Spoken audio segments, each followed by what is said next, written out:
Donc moi, je suis Aurore Delpino, la chorégraphe de la compagnie Sur le Pont. Marie-Ananda Gilavert, qui danse dans la création Frangine.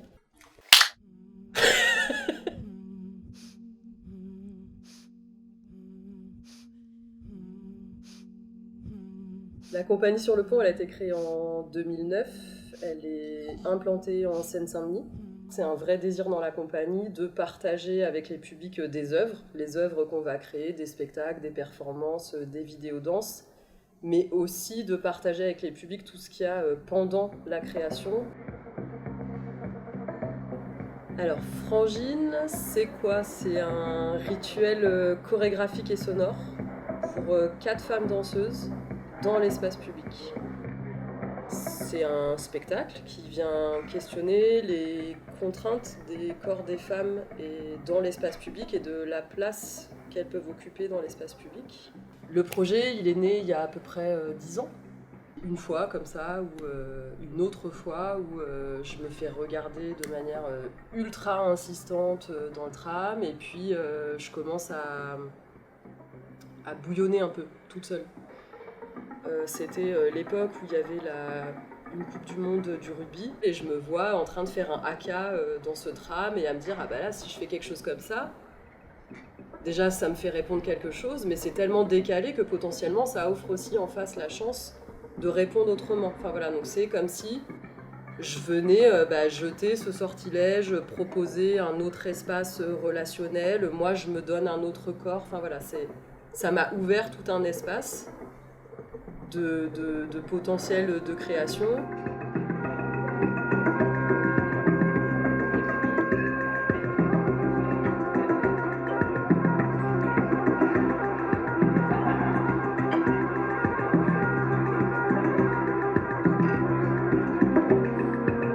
On a créé une rencontre, proposé une rencontre avec des chercheurs, des chercheuses et des acteurs, des actrices sur la question du genre.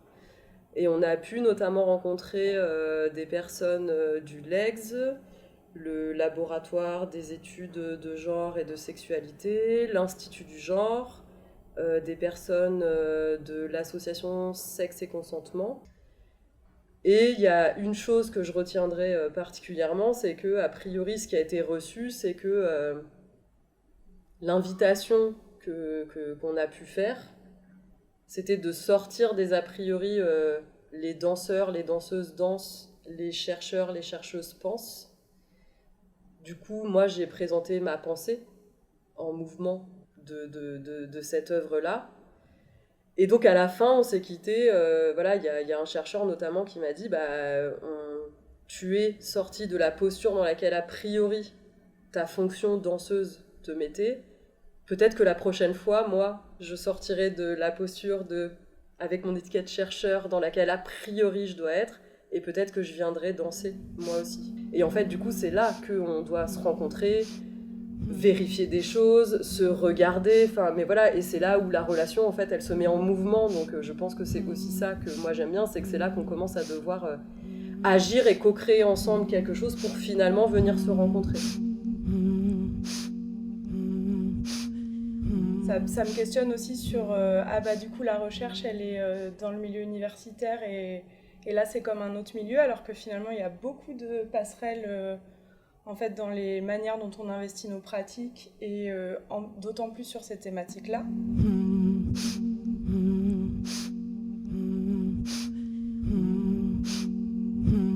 L'envie c'est d'être dans une danse qui peut agir dans le corps des danseuses. Potentiellement aussi la possibilité d'agir sur l'espace public et potentiellement d'agir sur les personnes qui sont en présence et qui viennent partager ce rituel.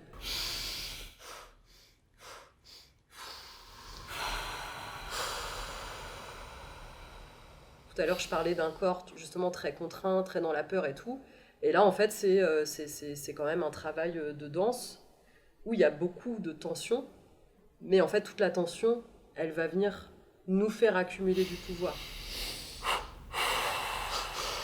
Pour nous, c'est un moment où on se dit, là, c'est un moment où on reconvoque un peu toute l'histoire de la résistance et de la lutte pour les droits des femmes qui a un peu tendance à être invisibilisée, qui fait qu'on a un peu l'impression d'avoir toujours tendance à devoir recommencer. Et donc c'est notre manifestation. Et cette manifestation, on l'emmène jusqu'à un soulèvement en fait. C'est comment du coup, grâce à toutes ces forces qu'on a récupérées collectivement dans notre corps, on va se soutenir physiquement les unes les autres pour se soulever. Et alors soulever, voilà, je laisse l'imaginaire de chacun sur ce que ça peut vouloir dire.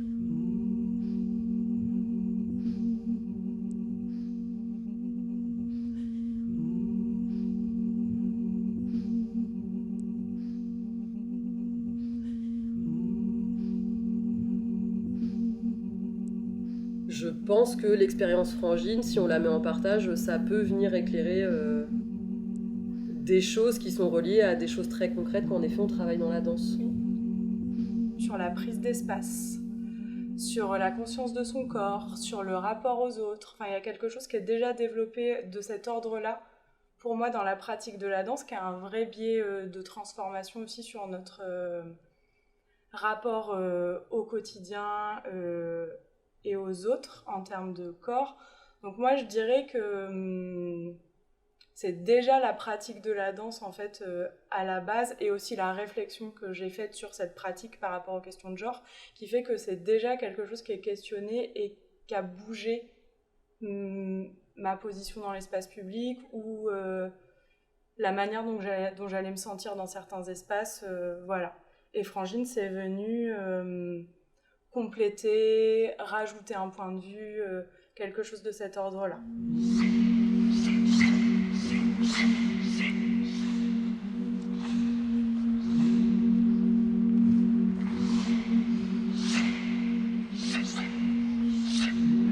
Voilà, on a commencé à goûter en fait Frangine dans sa forme finale de maintenant, et voilà, on espère que ce sera le début d'une longue série de moments comme ça, de partage avec les gens en fait. C'était la première fois qu'on dansait Frangine du début à la fin. Et le hasard faisant bien les choses, le lendemain de la générale, on avait notre première. Donc en fait, c'était à point nommé de pouvoir partager cette première fois de Frangine ici, dans un contexte où on avait été accueillis en résidence.